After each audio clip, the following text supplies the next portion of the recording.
అమలాపురంలో యువతలో క్రీడా స్ఫూర్తిని పెంపొందించడంతో పాటు ప్రతిభావంతులైన యువ క్రీడాకారులను ప్రోత్సహించే లక్ష్యంతో Modi premier league cricket tournament నిర్వహణకు ఏర్పాట్లు జరుగుతున్నాయి. ఈ నెల 22వ తేదీ నుంచి నల్ల చారిటబుల్ ట్రస్ట్ ఆధ్వర్యంలో ట్రస్ట్ చైర్మన్ బీజేపీ రాష్ట్ర అధికార ప్రతినిధి నల్ల పవన్ కుమార్ పర్యవేక్షణలో ఈ క్రికెట్ టోర్నమెంట్ జరగనుంది. సందర్భంగా టోర్నమెంట్కు సంబంధించిన బ్రోచర్ను అమలాపురం పార్లమెంట్ సభ్యుడు గంటి హరీష్ మాధుర్ బీజేపీ జిల్లా అధ్యక్షుడు అడబాల సత్యనారాయణ చేతుల మీదుగా ఆవిష్కరించారు. సందర్భంగా నల్ల పవన్ కుమార్ మాట్లాడుతూ యువ క్రీడాకారులు టోర్నమెంట్లో ఉత్సాహంగా పాల్గొని తమ ప్రతిభను చాటుకోవాలని ఆకాంక్షించారు.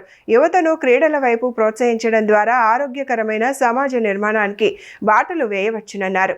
Narendra Modi premier league, Modi cup పేరుతో నరేంద్ర మోడీ గారి ప్రీమియర్ లీగ్ అని క్రికెట్ టోర్నమెంట్ ని ఈ నెల 22వ తారీఖు నుంచి బాలయోగి స్టేడియంలో ప్రారంభిస్తాం. సుమారు 10 రోజుల పాటు ఈ టోర్నమెంట్ జరుగుతుంది. మొదటి ప్రైజ్ గా 50,000 రూపాయలు, రెండో ప్రైజ్ కి 25,000 రూపాయలు ఇస్తాం. ప్రతి రోజు కూడా మ్యాన్ ఆఫ్ ద మ్యాచ్ ఉంటది. ప్రతి జట్టుని కూడా అభినందించడం జరుగుతుంది. ఇప్పటికే సుమారు 15-16 టీంలు రిజిస్టర్ అయినాయి.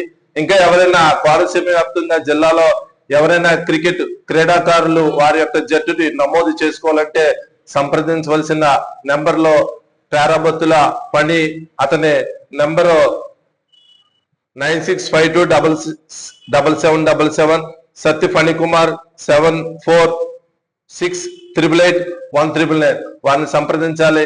ఈ రోజే మన గౌరవ పార్లమెంట్ సభ్యులు గంటి హరీష్ మాధుర్ గారితో లోగోని ఆవిష్కరించడం జరిగింది. ఎల్లుండికి అనేక జట్లు రిజిస్ట్రేషన్ చేసుకుంటాయని చెప్పి ఆశిస్తున్నాం. ఈ టోర్నమెంట్ ని మోడీ ప్రీమియర్ లీగ్ పేరుతో దీన్ని నిర్వహిస్తున్నాం. నల్లా చారిటబుల్ ట్రస్ట్ సౌజన్యంతో ఈ యొక్క క్రికెట్ టోర్నమెంట్ ని నిర్వహిస్తున్నాం అని చెప్పి తెలియజేయడానికి చాలా సంతోషంగా మీ అందరికి కూడా షేర్ చేసుకుంటున్నాం. 10 ఓవర్స్ ప్రతి జట్టు కూడా 10 ఓవర్స్ ఉంటాయి. రోజుకి 6 నుంచి 8 మ్యాచ్ల వరకు జరుగుతాయి. సుమారు 10 రోజుల పాటు ఇది జరుగుతుంటాయి. ప్రైజ్ మనీ మొదటి చెప్పేసానండి. మొదటి ప్రైజ్ 50,000, రెండో ప్రైజ్ 25,000 నాకు చెప్పాను.